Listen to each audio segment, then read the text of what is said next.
አንድ ቀን ሰባብረውት ነው ያመጡት። ሰባብረውት ነው ያመጡት። መንጋቱንና መምሸቱን የምናውቀው ሻይ ሲመጣልን ነበር። ጨለማ ቤት የሚባለው ጨለማ ቤት ግራውንድ ውስጥ ነው የነበርኩ። 4 ኮሌጆች የተዘጉብኝ በአንድ ሳምንት ውስጥ ትእዛዝ። ኮሌጅ ነበረ፣ ትምህርት ቤት ነበር። ትምህርት ቤቶች ኮሌጆች ነበሩ። እውነት የጨለማ ቤት የሚባል እንደ እውነት በዚህ አጋጣሚ አንዳንድ በወንጀልም በተለያየ በፖለቲካ የሚገቡ ሰዎች በእርግጥ በጊዜው ብዙ ስንጠይቅ ኃይለኛ ዱላ እንደውም የጠየቁት ሰው ብልቴ ላይ ሃይላንድ ተንጠልጥሎ ነበረ ምናምን ሲል እኔ ፕሮፓጋንዳ ነው ሲባል ስለሰማሁ አንዳንዴ ስለው ከፍቼ ላሳይ እንዴ ብሎ ቆዳው ተገፎ ብዙ ነገር ያሳየኛል። ጥፍሮ የተነቀለ በእርግጥ በጊዜው ጨለማ ቤት ውስጥ ነበር። ዱላም ቀምሳል። አሁን ታስሬ ነበር። እውነት ነው ይሄ ነገር። ግን በጊዜው ከዚህ የበለጠ ነገር ያለ በማዕከላዊ እስር ቤት ውስጥ እጅና እግሬ ብቻ እኮ አይደለም ወይ እጄ ብቻ አይደለም፣ እጅም እግሬም ታስሮ ነበር። ሽንት ቤት የሚሄደው እየተንፏቀቅኩ ነበር። ምርመራው በዱላ ነበረ ባጭሩ። እሱ ምን ጥያቄ የለው። ልብስ የለም፣ ምን ለብሰው ልብስ የለም። እዛ ውስጥ ኬሻ ላይ ነው የምንተኛው። ትኋኑ ቁንጫው ልክ የለውም። እሱ እንትን አላረግም። መቀየር ልብስ አትችልም። በህይወት መዳን በህይወት መውጣት ከዛ ውስጥ በራሱ ትልቅ ነገር ነው። የፊንጫ ስኳር ፋብሪካ ስራ አስኪያጅ የነበረ አብሮኝ ነበረ። በኦነግ ኬስ ታስሮ በዚያ ጊዜ ብዙ ወንድሞቼ በኦነግ ኬስ የገቡት ሞር ደግሞ በጣም ብዙ ስቃያቸውን አይተዋል። ብዙ ስቃይ አይተዋል። ቅንጅታውን እንደ እናቱ ልደቱ ዶክተር ብርሃኑም አሉ። ግማሹ ዋጋ ከፍሎ ግማሹ እንዲህ ብሎ ተበታትኖ ፖለቲካውን ስታየው ምን ተሰማው? ውስጥ ሆነ ቴሌቪዥን ላይ እርስ በርሳቸው ሲነጋገሩ ሲተቻቹ ምን ሲሉ እኛ እውነት መሰለን እና ከዛ በኋላ እናንተ ገባችሁ እንደሱ ወደ ውጭ ሄዱ። እኛ ደግሞ እኔ ፖለቲከኛ ሆኜ አይደለም የገባሁት። እግዚአብሔር ሰዎችን ይቅር ይላል። እኔን ይቅር ካለኝ እነሱንም ይቅር ይላቸዋል። ነገር ግን የሆነውን ነገር እውነት ነው።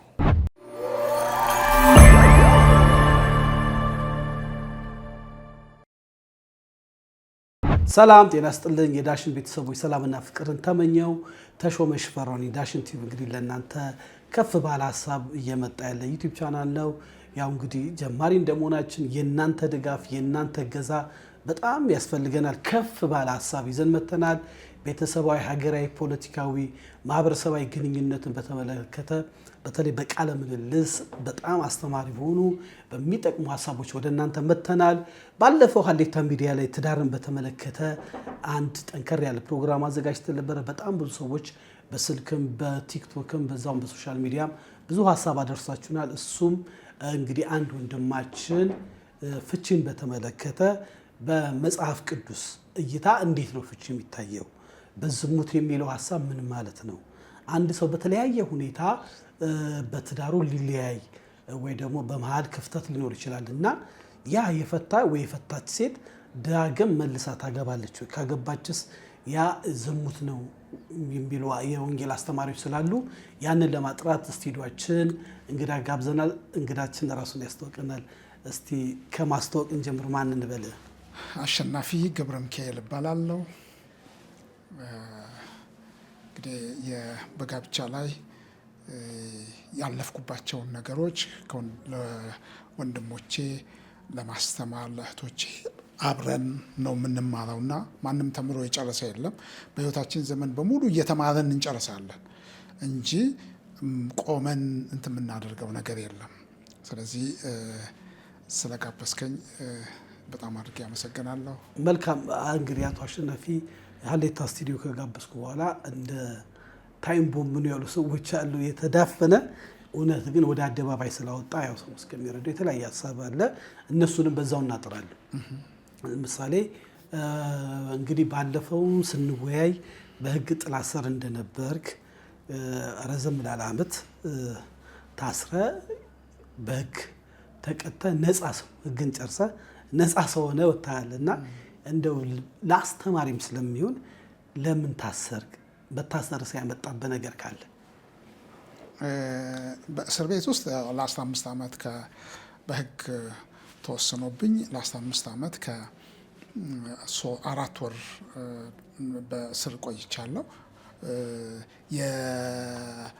የተቀጣንበት እስር ቤት ሰው አንድ ጊዜ አለመውደቅ ነው። ከወደክ በኋላ መዓት ነው እንትኑ የሚመጣው ነገር መዓት ነው።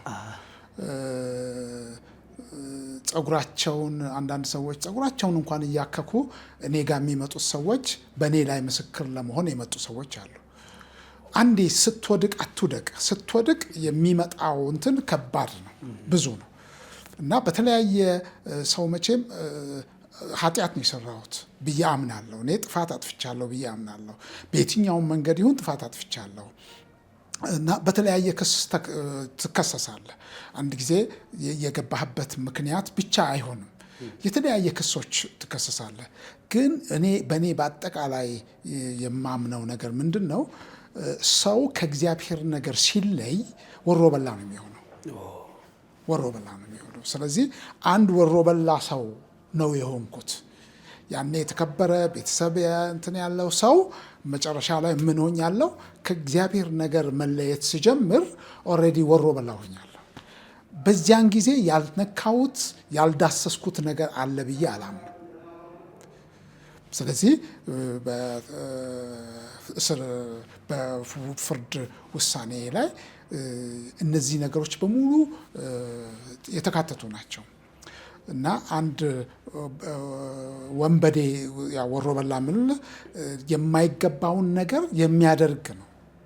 ወሮበላ የሚለው ፍቺው ራሱ የመጽሐፍ ቅዱስ ፍቺ፣ መጽሐፍ ቅዱስ ውስጥ ብዙ ቦታ ወሮበላዎች ከ5 ከ6 ቦታ የሚል ወሮበላ ይላል። ወሮበላ ፍቺው የፍቺው ምንድን ነው የሚለው? የማይገባውን ነገር ለገንዘብ ሲል ያደረገ ሰው ነው። ለገንዘብ ስል አሁን የገባሁበት መንገድ ለገንዘብ ስል ኦር ደግሞ የማይገባኝን ብዙ ነገር አድርጌያለሁ ብዬ አምናለሁ። እነዚህ ሁሉ ጥፋት ናቸው። አሁን እያንዳንዱን በዚህ ይሄ ነው መዘርዘር ባንችልም ግን ጥፋት እንደሆነ ጥፋት ነው። አንተ መንፈሳዊ ሰው ነበርክ። ትልልቅ የመንፈሳዊ ክሩሴዶች የምታዘጋጅ ትልልቅ ቤተክርስቲያናቶች የተከልክ ቤተሰብ ያፈራ ካልተሳሳትኩ ወደ 4 ልጆች አሉ። በዚህ ህይወት ውስጥ እያለ ፍቅረ ንዋይ የሚባል አለ። ገንዘብ እንደ መጽሐፍ ቅዱስ ከእግዚአብሔር ጋር ሁሉ የሚስተካከል ክብር የተሰጠው ነውና የገንዘብ ጥቅም ብቻ አታለለ፣ በጊዜው ዋጋ አስከፈለ።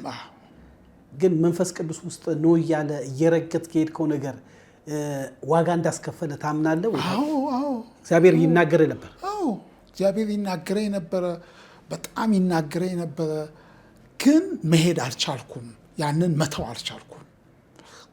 ስለዚህ መቆም ባለብኝ ቦታ ላይ ነው የቆምኩት። እግዚአብሔር እንደውም ህይወቴን ነው የታደገው። ወንበዴ እኮ ነኝ፣ ወንበዴ። ስለዚህ ይሄ ዮፍታሔም መጽሐፍ ቅዱስ ውስጥ መሳፍንት ምዕራፍ 4 ላይ ማነው 11 ላይ ዮፍታሔም የማይጠቅሙ ወሮበሎችን ይዞ የሽፍጥነት ስራ ይሰራ ነበር ይላል። ወንበዴ። ከዛ በኋላ ከዛ ሲመለስ ግን የእስራኤል መሪ ሆነ። የእስራኤል መሪ ነው የሆነው።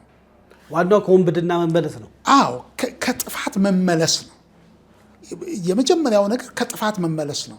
ምክንያቱም ሁል ጊዜ ጥፋት በህይወታችን የሚከሰት ነገር ነው፣ የሚመጣ ነገር ነው። ነገር ግን መመለስ ነው የከበረው ነገር እንጂ ሰዎችን በድያለሁ። ብዙ ሰዎች በዚህም አጋጣሚ እንደውም ይህንን ሚዲያ ለሚሰሙ ሰዎች የበደልኳቸው ሰዎች፣ በዚህ ጉዳይ ላይ ያሳዘንኳቸው ሰዎች ምንም የህግን እንትን ብፈጽምም እናንተን ግን በእግዚአብሔር እና በሚሰሙኝ ሰዎች ፊት ይቅርታ ጠይቃለሁ። ያው ይቅርታ እናድርገናል። በእርግጥ ቅጣቱን ቀላል አይደለም። ከህይወት እንግዲህ ከፍተኛ ከሚባለው ቅጣት 15 ዓመት ከ4 ወር መሰለኝ ሚያህል ከፍለሃል። ቅጣት ደግሞ ደስ የሚለኝ ጥፋተኛ ነበርኩ። ጥፋትን በፍርድ ቤት ብቻ አይደለም በግል ማምነ ከዛ ትምህርት ቤት ሆኖ ብዙ ዋጋ አስከፈለ። እንደው ግን ትንሽ ማውራት እንፈልገዋለን። አሁን አንዳንድ ሰዎች ወንጀል ውስጥ ሲገቡ ምንም አይመስላቸው፣ እኛን ጨምሮ ማለት ነው። ዋጋ ማይከፈል ወይ ደግሞ ወንጀል የሚፈጸምባቸው ሰዎች በአንድም በሌላ ወደ ፈጣሪ ይጮኻሉ። እግዚአብሔር ሆይ ፍትህ ስጠን ብለው ማለት ነው። ያ አይመስሉም። ብዙ ሰው ወንጀል ይሰራል። ጉልበቱ ምን ነው አቅም አለኝ ሰው አቃለው ምን ይመጣል ብሎ የሚላል አስተማሪ እንዲሆነውና አንተ ደግሞ ትልቅ መንፈሳዊ ሰው ትልልቅ ነገር የምታረግ ለሌሎቹ አስተማሪና ሞዴል የነበርክ ሰው እንደሆንክ ይታወቃል። ግን ያንን ነገር ኢግኖር አድርገህ እግዚአብሔርን ነገር ባለመስማት ባለመታዘዝ የከፈልኩት ዋጋ ነው ብለህ ውስጥ ያምራል። ግን በጊዜው በአገልጋይም ይሁን በውስጥም ይሁን ወይ በሰው ምክርም ኖ ተብለ ነበረ ወይ ባለማወቅ ነው? በጣም ይገርምሃል። ይሄ አሁን ጥሩ ጥያቄ ነው ያመጣህልኝ። ለምንድን ነው ይሄ ጥሩ ጥያቄ ሆነው? ሰዎች በተለያየ ነገር ይደክማሉ። ግን ያን ጊዜ በዛ ድካም ውስጥ ሳልፍ ቀስ በቀስ በአንድ ጀንበር የመጣ አይደለም። ሁሉ ጊዜ ይሄ አሳማ እንትን ማነው ባቄላ እየወረወሩ ነው ወደ እርድ ቦታ የሚወስዱት። ሰይጣን እንደዚህ ሰዎችን ባቄላ ወደ እርድ የሚወስደው ወደ ሞት የሚወስደው። የሞቱ ሰዎች እኮ አሉ። በወንጀል ውስጥ የሞቱ ሰዎች አሉ። እኔ እድል ነው የተሰጠኝ። እንደገና የመኖር እድል፣ እንደገና የራሴን የማየት እድል ነው የተሰጠኝ። ይሄ ትልቅ ነገር ነው። ይሄ በጣም በጣም ማከብረው ነገር ነው። እግዚአብሔርም የረዳኝ በዚህ ነው ብዬ አምናለሁ። ግን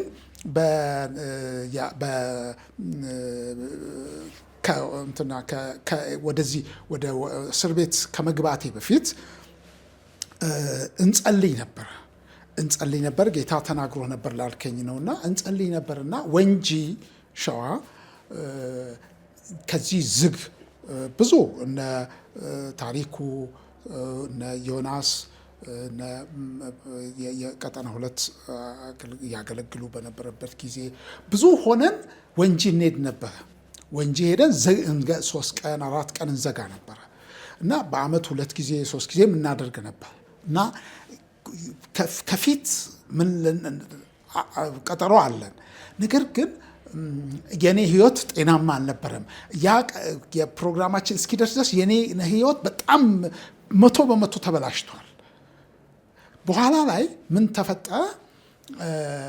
ያ ሰዓት የፕሮግራማችን ሰዓት የጾም ጸሎት ፕሮግራማችን ሰዓት ጊዜው ስለደረሰ እኔ ነኝ ከዚህ ማጓጉዛቸው በኔ መኪና ነው የሚሄዱትና ይዣቸው ሄድኩኝ አገልጋዮችን። ግማሹም በራሱ መኪና ሄደ፣ ናዝሬት አስቀምጠን ከዛ በኋላ ወደ ወንጂ ሄድን። ወንድም ታምራት የሚባል ኬሚካል ኢንጂነር ነው። የወንጂ ስኳር ፋብሪካ የሸዋ ስኳር ፋብሪካ እንትን ነው የአንድ እንትን ኃላፊ ነው እና በኋላ ላይ ቤቱ ይመቸናል ጥሩ ነው እና ሄደን በጣም በህይወት የሚገርመኝ ነገር ብዙ ነቢያቶች አሉ። አብረን ሄደን ሁሉንም ወጪ ማወጣው እኔ ነኝ። የሚበላው የሚጠጣ በነዛ ቀናት ውስጥ በየቀኑ ፍየል ይታረዳል። እንትን ነው የምናደርገው። ጥሩም ጊዜም ነበረን እና በኋላ ላይ በዛ እንትን ውስጥ ፕሮግራም ውስጥ ምን ትንቢት ይመጣ ነበረ። ለኔ ትንቢቶቹ ትጥሳለህ፣ ትሄዳለህ ነበረ። ትጥሳለህ፣ እንደዚህ ትሆናለህ፣ እንዲህ ትሆናለህ፣ እግዚአብሔር በለጽጋለህ። አዎ በትበለጽጋለህ። አንተ ግን ውስጥን ታውቀዋለህ። የዛን ቀን የመጀመሪያው ቀን ነውር ከሆነበት ቦታ ላይ ነው የሄድኩት። አሁን መግለጥ ማልፈልገው በጣም ነውር ከሆነበት የወረደ ነውር ከሆነበት ቦታ ላይ ነው የሄድኩት። ግን የሚመጣው መልእክት ከዛ የተለየ ነው። ትጥሳለህ በቃ እና በጣም ነው ራሴን ታዘብ ነበረ። ይሄ የሐሰት እንትን ነው እላለሁ።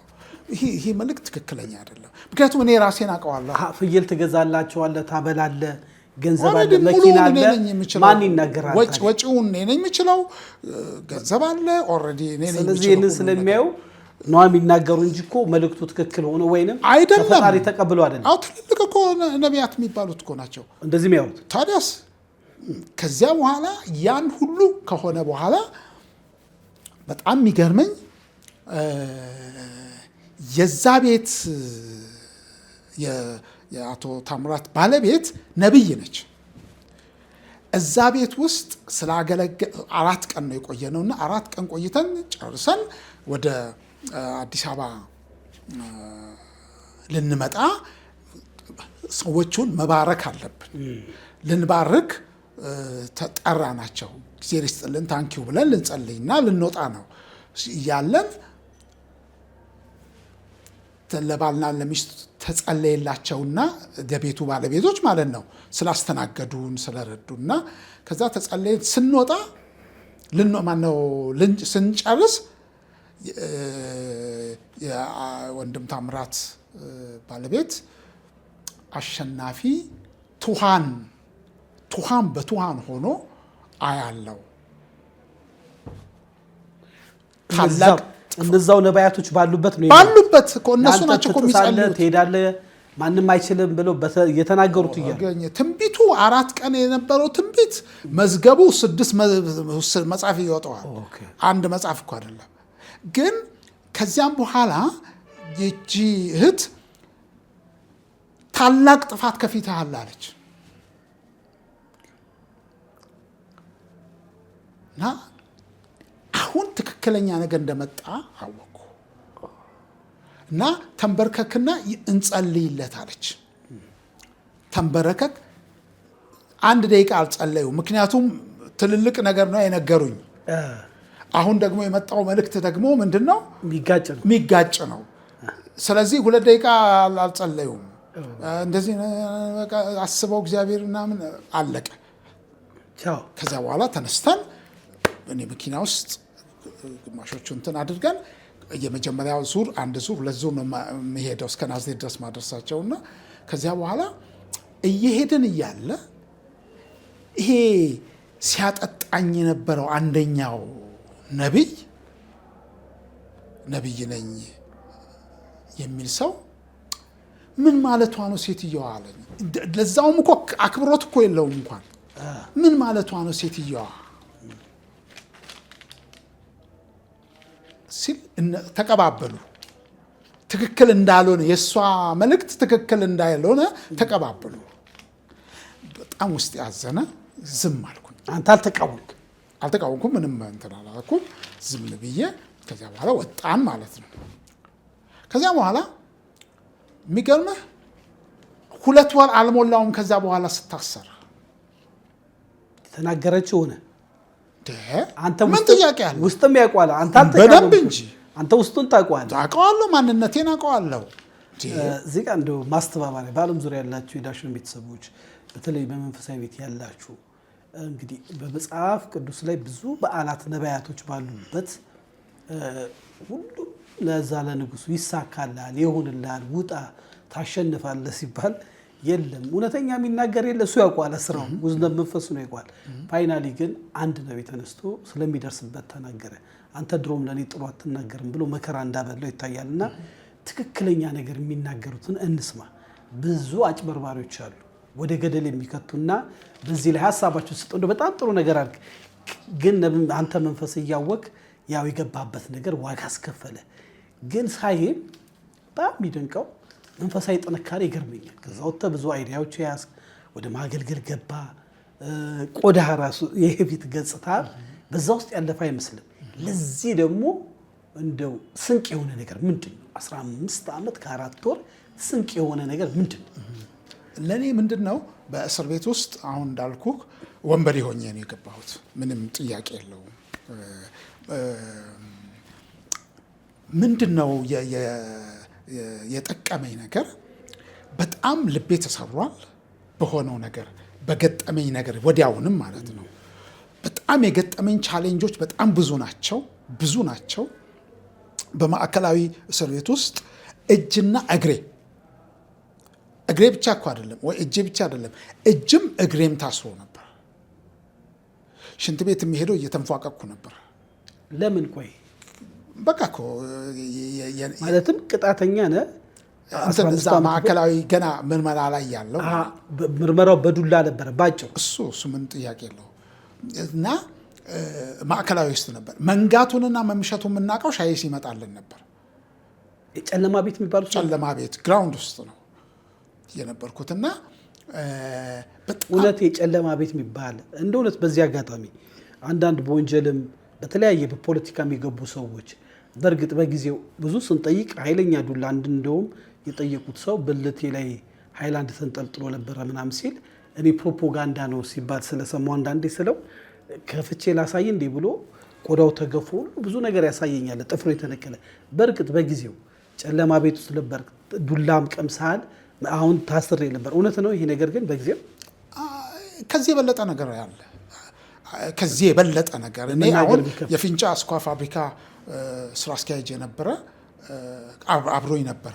በኦነግ ኬስ ታስሮ በዚያ ጊዜ በኦነግ ኬስ ታስሮ የፊንጫ አስኳ ፋብሪካ ስራ አስኪያጅ የነበረ ሰው ነው። ምክትሉም ታስሮ ነበር። ምክትሉ ከኔ ጋር አልነበረም፣ ዋናው ግን ከኔ ጋር ነበረ። በኦነግ ኬስ ነው የታሰረው። አንድ ቀን ሰባብረውት ነው ያመጡት። ሰባብረውት ነው ያመጡት። እጅና እጁን ይዞ ነው የመጡት። እጅና እግሩን አንጠልጥለው ነው ወርወሮት የሄዱት። ልብስ የለም፣ የምንለብሰው ልብስ የለም። እዛ ውስጥ ኬሻ ላይ ነው የምንተኛው። ትኋኑ ቁንጫው ልክ የለውም። እሱ እንትን አላረግም። መቀየር ልብስ አትችልም። ስለዚህ የነበረው ነገር አሁን የእግዚአብሔር ምሕረት ይሄ በህይወት መዳን በህይወት መውጣት ከዛ ውስጥ በራሱ ትልቅ ነገር ነው። አልሆነም ወይ እግዚአብሔር ሰዎችን ይቅር ይላል። እኔን ይቅር ካለኝ እነሱንም ይቅር ይላቸዋል። ነገር ግን የሆነውን ነገር እውነት ነው።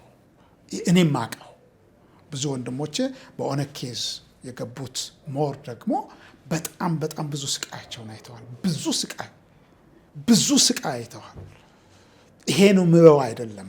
አሁን ለአእምሮዬ ሰቀጥተኛል። አንተ ያው በግል ችግር ነው የገባው፣ ግን በፖለቲካ የሚገቡት ግን ከፍተኛ በተለይ ኦነግ ከተለያየ ሀገር የሚመጡት ስለሰማን ነው ያወጣው።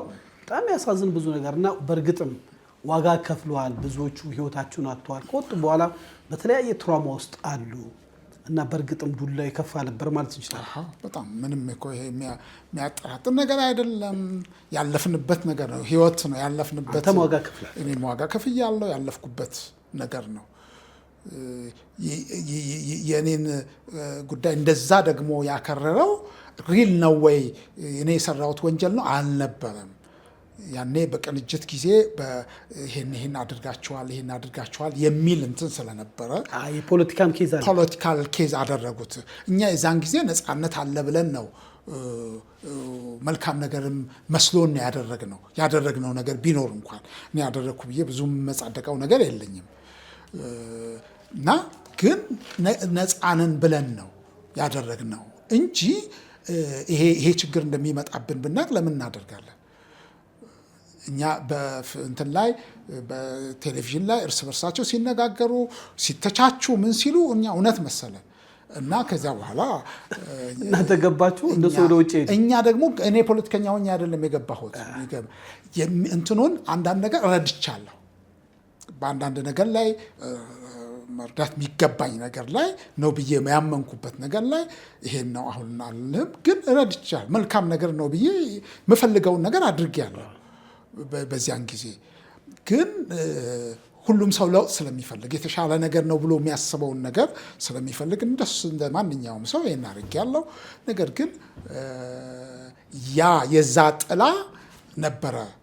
በአንድ ሳምንት ውስጥ ነው 4 ኮሌጆች የተዘጉብኝ። በአንድ ሳምንት ውስጥ ትእዛዝ ኮሌጅ ነበረ፣ ትምህርት ቤቶች ኮሌጆች ነበሩ። ፌቨን ኮሌጅ የኔ ነው። ፌቨን ማለት ልጄ ነች፣ ሴት ልጄ ነች። እና ፌቨን ኮሌጅ ጭሮ ላይ ነበረኝ፣ ወላይታ ሶዶ ላይ ነበረኝ፣ ወላይታ ወንዶ ላይ ነበረኝ። እና እነዚህ ክሊኒኮች፣ አንደኛ ደረጃ ትምህርት ቤቶች የተዘጉት በትዕዛዝ ነበር። ግን ይሄ ምንም ማለት አይደለም። በቃ በሰው ህይወት ውስጥ ሰው በህይወት ካለ ሌላው ነገር ሁሉ አንተ በሰራው ችግርና ደግሞ ፖለቲካ ውስጥም ስላለ ተደራረበብ ማለት ነው። ነገሮቹ ከፉ። እንትኑ እሱ ነው በቃ ይሄ ምክንያት ነው። አሁን ማንም ሰው ሰው ብዙ ወንጀሎች የተሰሩ አሉ። ብዙ ወንጀሎች ይህን ያህል ያደርሰኛል ብዬ አልገምትም። እኔ የሰራው ምለውም ነገር ይህን ያህል ያደርሰኛል። ጥፋት ነው የትኛውም ይሁን ትልቅ ግን ከገባ በኋላ ዋጋ ከፍለ ቅንጅታውን እንደ እናቱ ልደቱ እነ ዶክተር ብርሃኑም አሉ። ግማሹ ዋጋ ከፍሎ ግማሹ እንዲህ ብሎ ተበታትኖ ፖለቲካውን ስታየው ምን ተሰማው? ውስጥ ሆነ ስታየው እንዲሁ ያን ሁሉ ዱላ ቀምሰ በዛ ላይ ደግሞ ባረከው ነገር ላይ ሌላ አመታት ተጨምሮበት በስር ሆነ ስትሰማ ምን ይሰማል?